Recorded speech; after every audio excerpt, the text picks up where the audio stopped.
All right, so welcome to Rev Up. This is module 12. We're talking about closing the sale and creating clients for life. I am Thomas, your instructor for this Rev Up session. And some things I want to talk to you about are, well, we're not going to go through this review here. Because in the scheme of things, this module that we're going through today is the last module in the Rev Up series. But since we're kind of doing them out of order, and it doesn't matter as long as you have them. Anyway, we're going to just talk about Rev Up 12. So we're talking about closing the sale and creating clients for life. So really two different topics in one.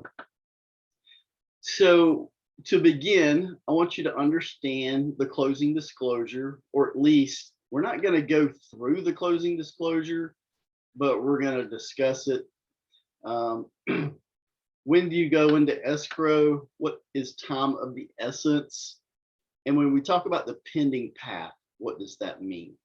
Okay. All right.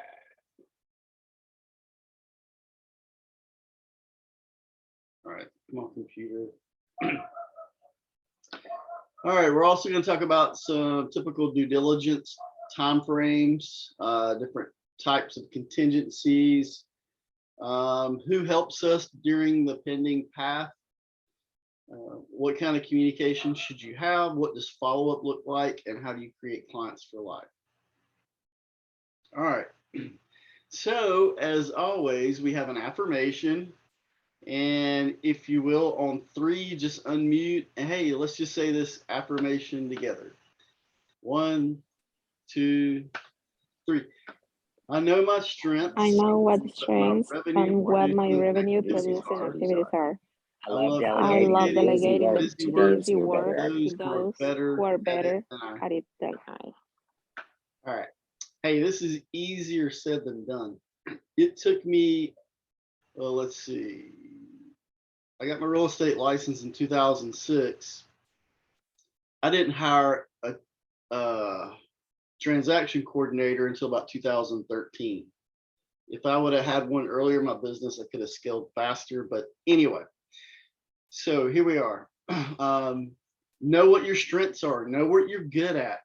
And look, this is my soapbox because I teach this in other leadership courses.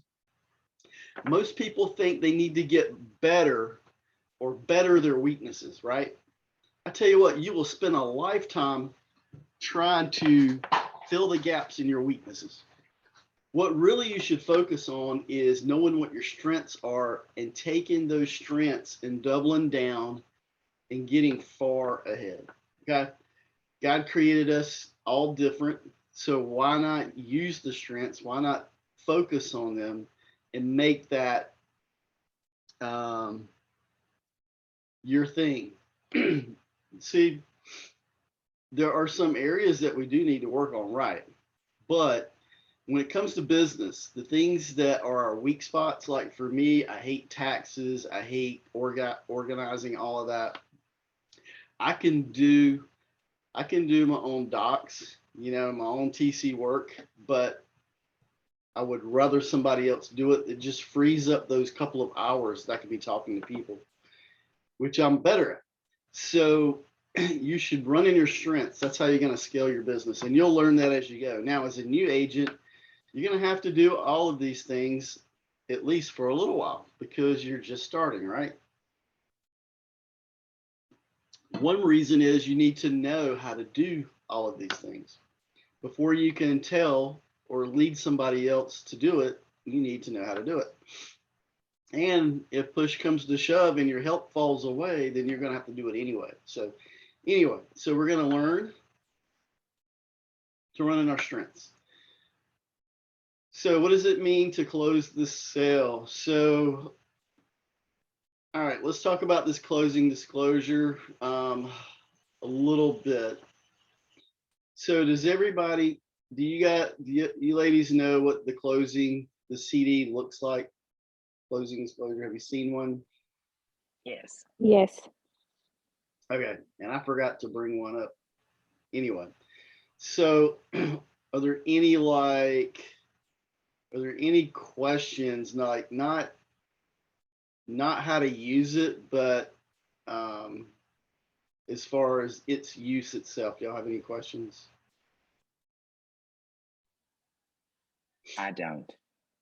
Okay, so as you can see, it's basically a fee sheet that's itemizing services that are charged either to the buyer and to the buyer and the seller, right?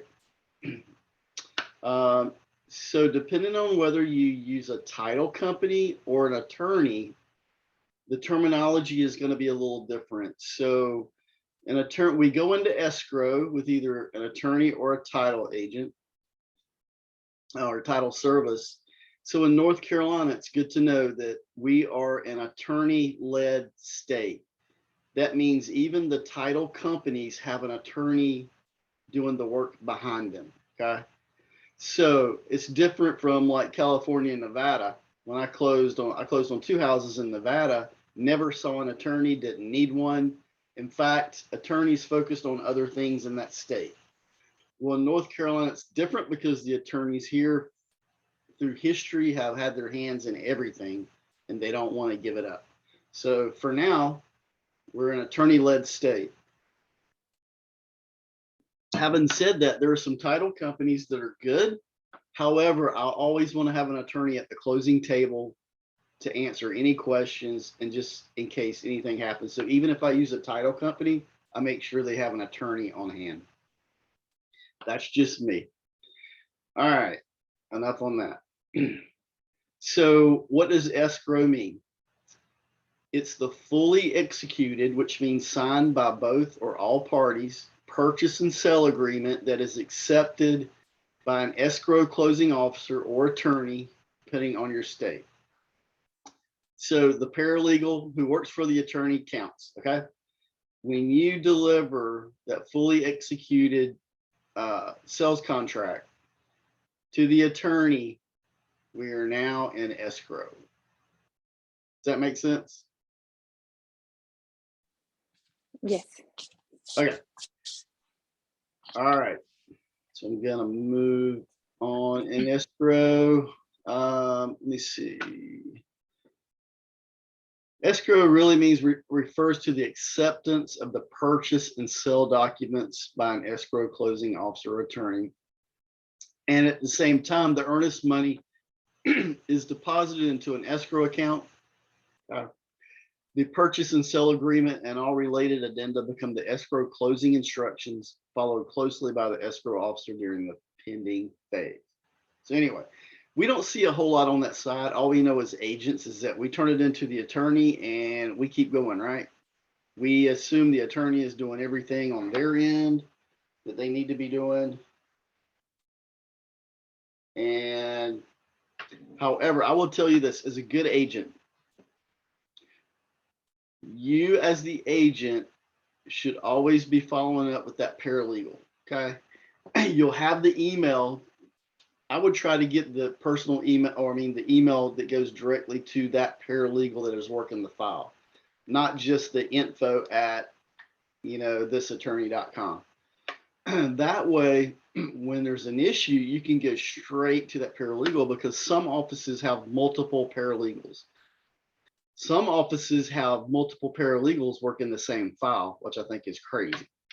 But anyway, you want to have that point of contact. Now that attorney doesn't have time to get on the phone with you usually. Now you'll find like in the smaller firms, there's an attorney in Clover. He does everything. There's an attorney in Monroe. He still does everything except for his secretary will type up your check. Anyway, so every office is different. All right, when we talk about closing the sale, let me see if I can read this slide. All right, time is of the essence. Let's see what this means. If the seller has not accepted by this date and time, the offer has expired. Who knows what that is?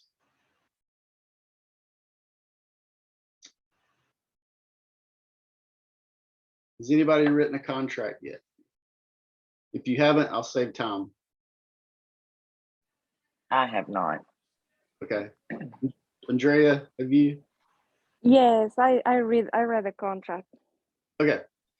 So there is an addendum that goes to the offer to purchase, whereby you can check a block and require the seller to respond to your offer by a certain date and time, right? So the offer expires. That gives the buyer the upper hand. Well, in this market, those don't work very well. In fact, I just talked to a seller. It's a house that I showed a few days ago. And he was like, yeah, I'm giving 4 days for everybody to get highest and best. And the agent called me yesterday and said, hey, we're gonna give you this offer, but the offer's gonna be dead tomorrow. He said, I told the guy, too bad, we're waiting until Monday. So anyway, it's a tool to try to use to leverage a sale. All right, the next one, loan approval. The buyer must provide proof of loan qualification by this date. Remember this, any good lender will tell you that yes, they can pre-approve someone. They can go under contract, but those clients have to fill out completely their loan application. And there's a point, it's usually, I think, like 6 to 10 days into the loan process where underwriting goes basically and pre-approves them.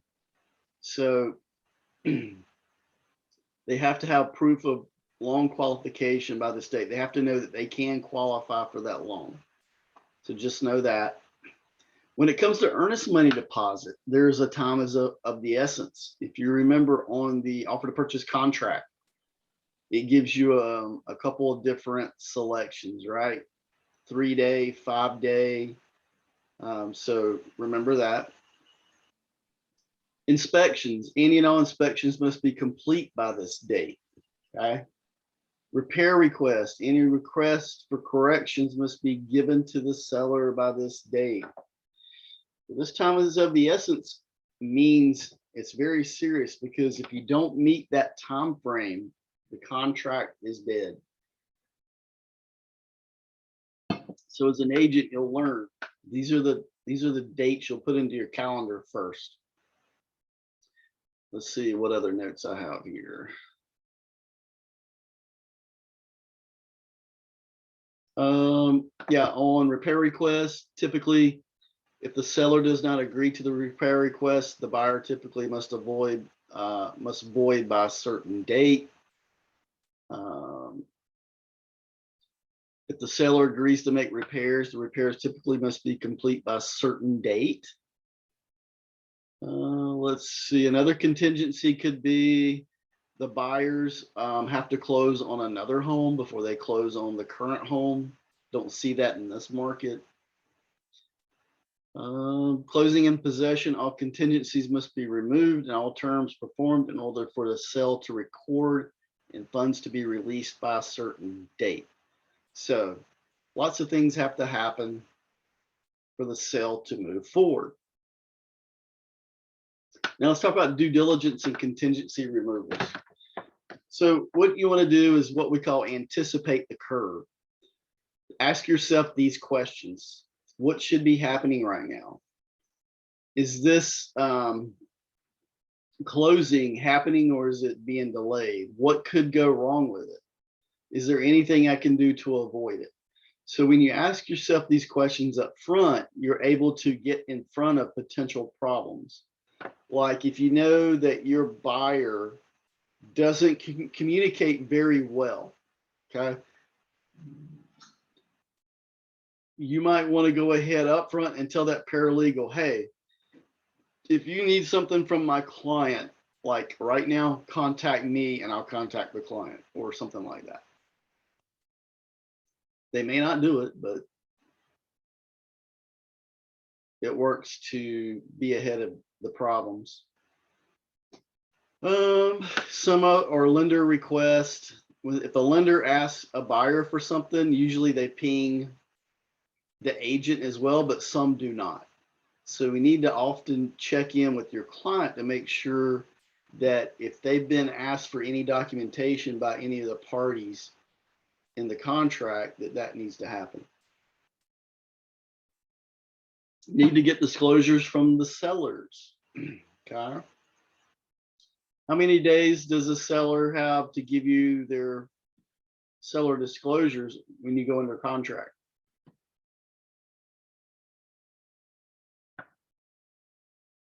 3 days. 3 days. All right.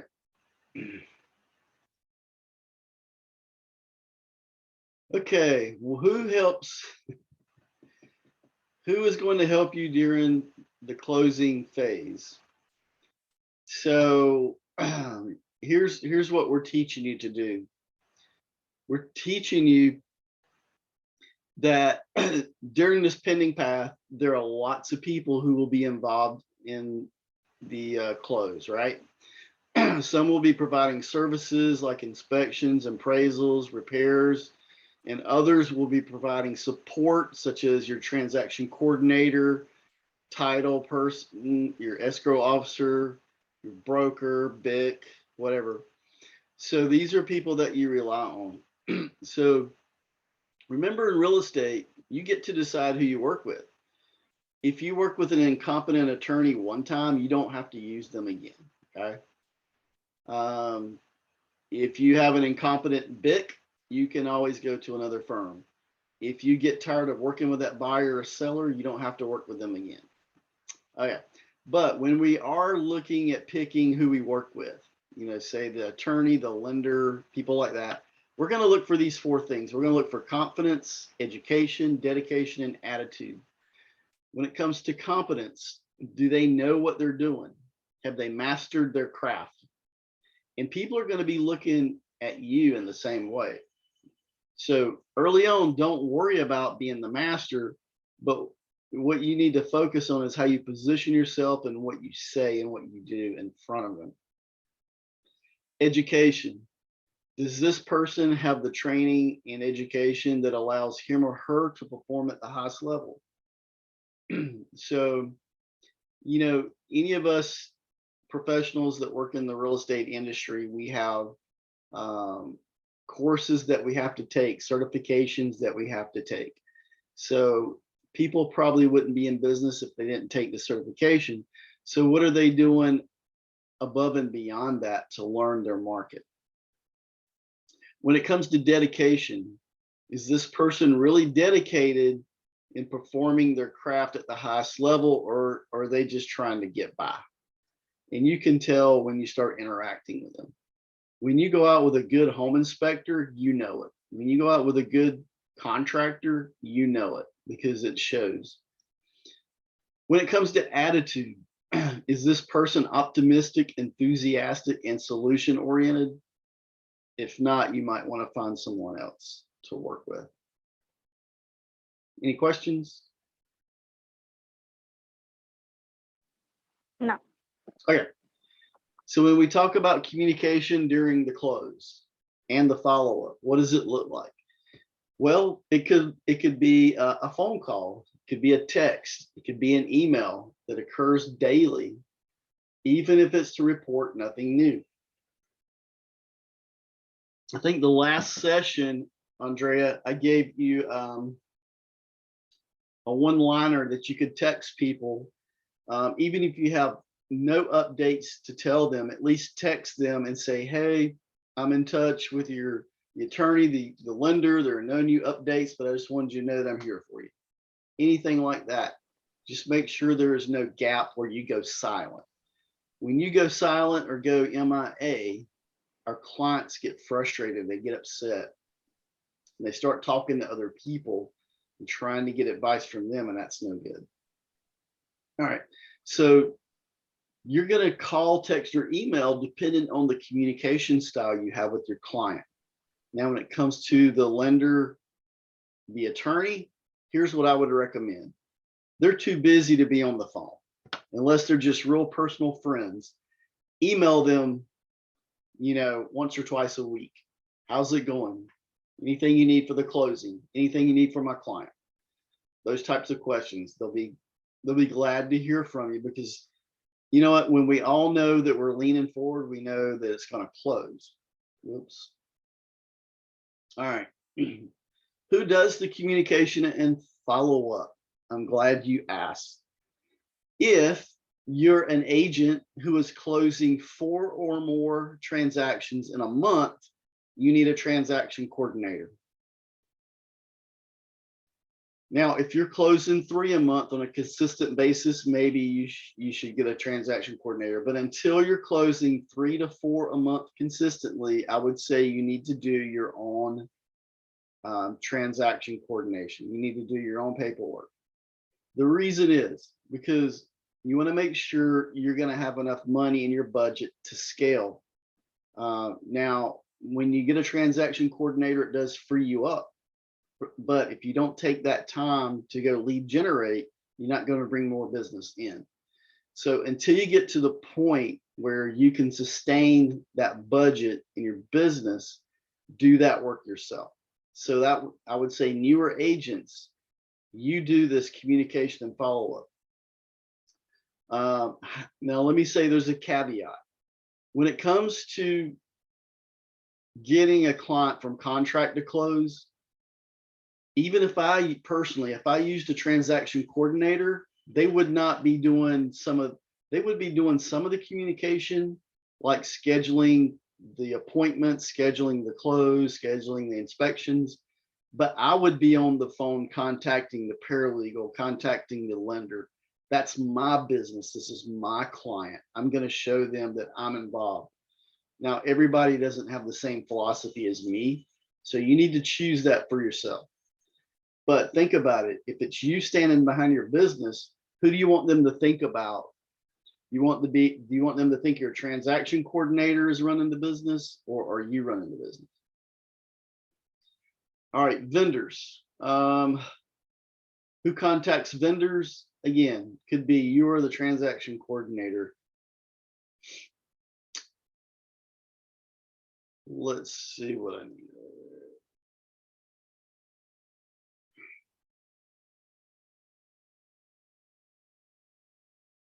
Okay, we're going to talk about post-sale follow-up. All right. When we talk about post-sale follow-up, we talk about creating clients for life. Most times when somebody finishes, they close on their house, we forget about them and move on to the next person. We shouldn't do that. Some things we should do if we want to sustain our business and have clients for life. Here's the way we should think about people, our clients. So the real fun begins once we close somebody, because now we're trying to court them and keep them as a client all over again. So if we want to create raving fans, we got to keep in touch with them. We got to give them a reason to stay in a relationship with us, right? Approximately 75% of agents never or rarely follow up after the sale. And I think now that's probably even a little higher.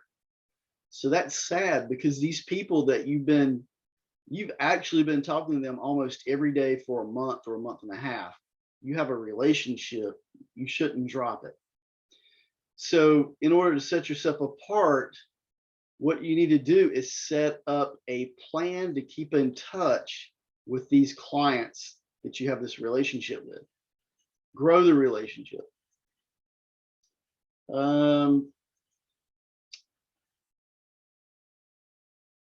So here again, not only will you lose business if you fail to do this, but you take away the opportunity for these buyers and sellers to work with you again. Think about it. People get busy in life. It's not on them to keep up with you. That's your job. You're the sales professional. So don't think people are going to call you when they're ready. They're not. They're going to forget about you, or they're going to call the person that's top of mind. In this business, you always want to be top of mind. How can you do that? All right, let's look.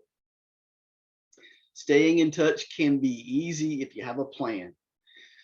So what we call an after sale action plan, you implement as soon as possible. So the day after closing, either you go out, either you gave them the closing gift at closing, or even better, you take it out to their new house the day after closing. Present it in person. Say hello. Take them a pizza, whatever. You must be consistent in completing all of the activities in your after sale action plan for it to produce results. So what is an after sale action plan? Well, we talked about it a little bit before in RevUp, in previous RevUps, I think in session 3, module 3. And I will give you a plan here in just a second. By the way, let me ask before we move on to this slide, give me an idea of what could be part of an after sale action plan. I would send them a newsletter, at least put them in a drip campaign for like quarterly Yep. Okay. touches, or send them like a newsletter every, Yep. I mean, you hate to inundate them every month, but at least maybe every couple of months, or would Yep, once great. a month be too much? That's right. You got the idea. It's one way. Okay. Andrea? Birthday card. Yep. Absolutely. All right.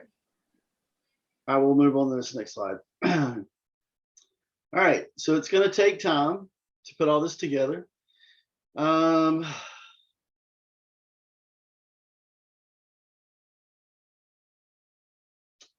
Think this way. In your head, you must be thinking positive. You must be thinking like this. Your clients are lucky to have an agent as skilled as you.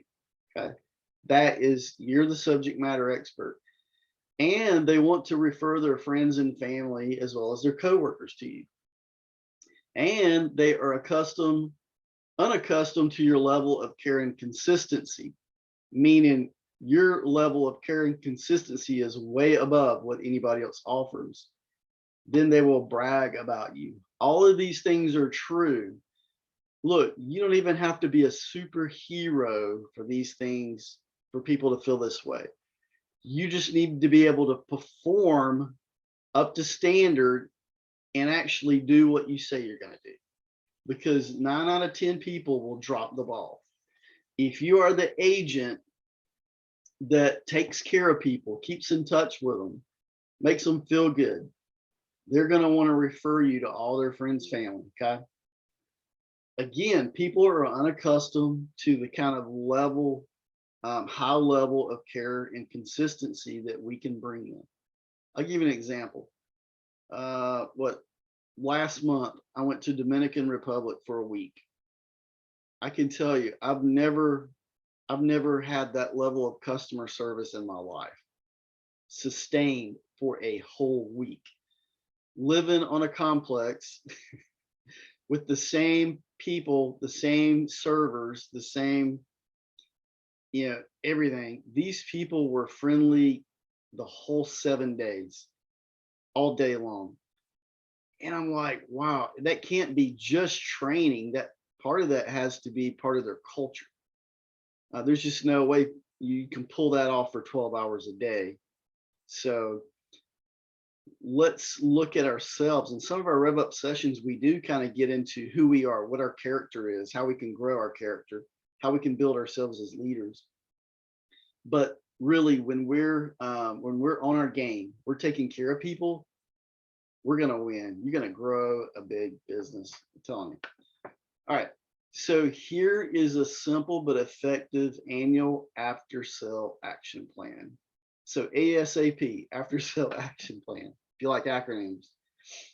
So it could be as simple as this. You might want to screenshot, copy and paste this, because this is going to help you. But it's only going to help you if you go and implement it. All right. So remember we talked about building your database, I don't know, a month or 2 ago. You want to call your clients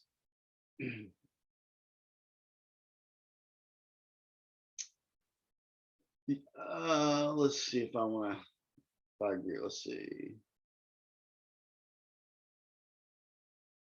Okay.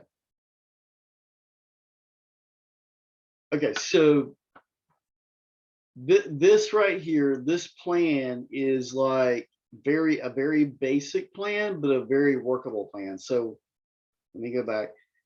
4 calls, texts, and visits for personal connections.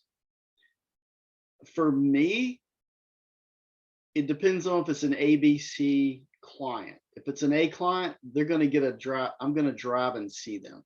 I'm going to go visit them in person.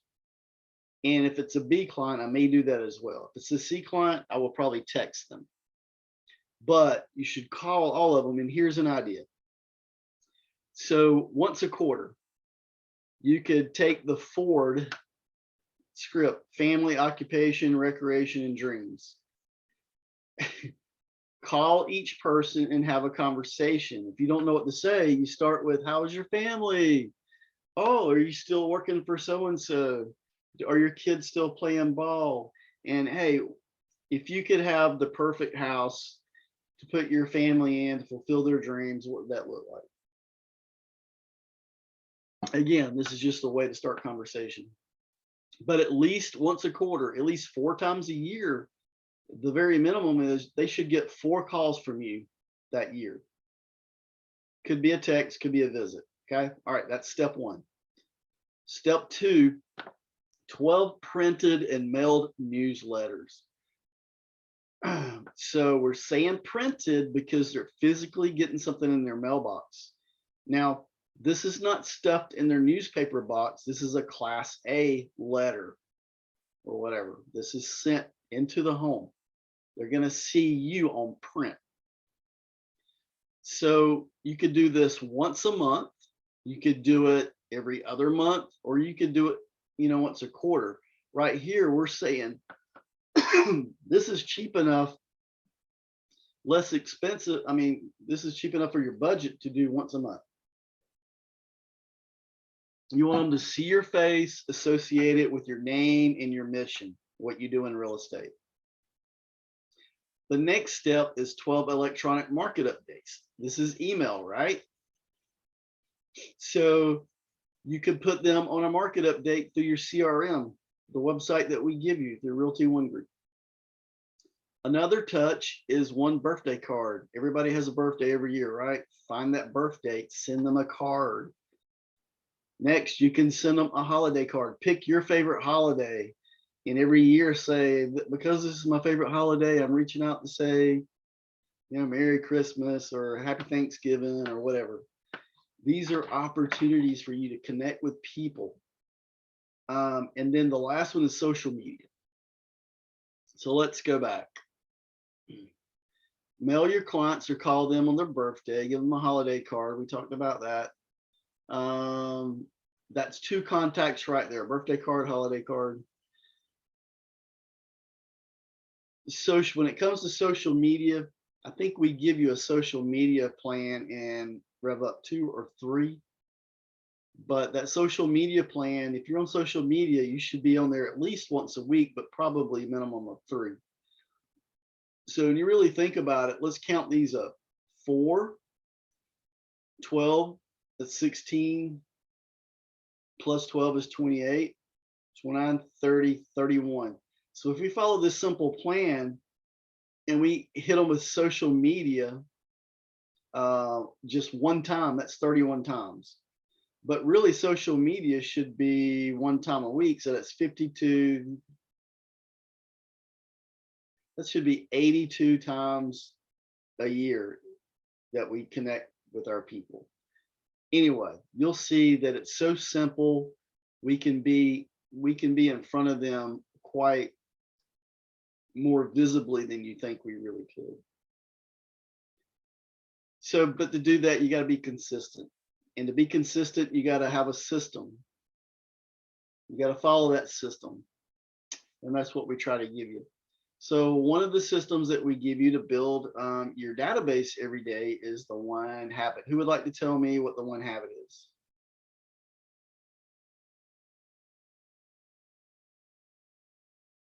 Don't be shy.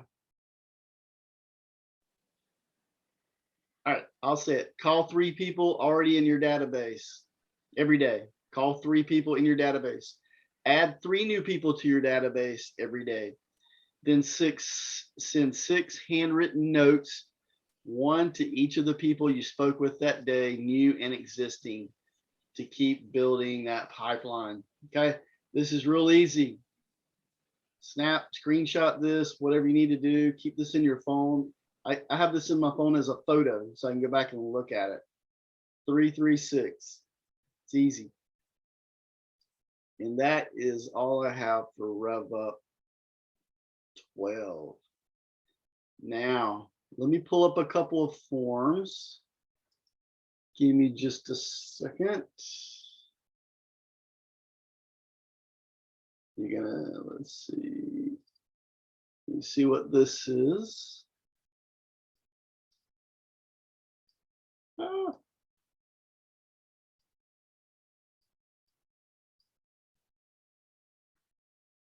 All right, can y'all see this? Yes. Okay, American Lifestyle Magazine. Irina, who is one of our agents, she has subscribed to this magazine, and she's sending it to everybody in her condo building uptown. So what it looks like is basically it's a magazine, and they insert your information at different places. Okay, it looks like your magazine. It's not that expensive. But anyway, I'm going to email this information to you. It's just an example of what it looks like. It's a pretty big magazine, really. See, again, they insert your information all throughout here. All right, let me pull up the next one.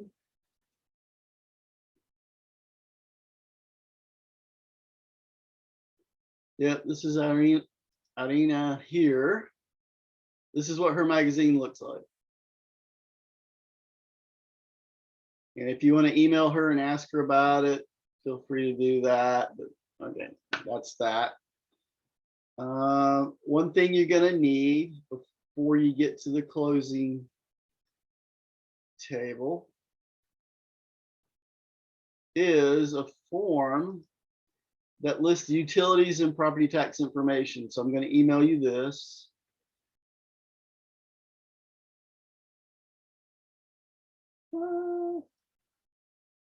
Let's see, closing cards.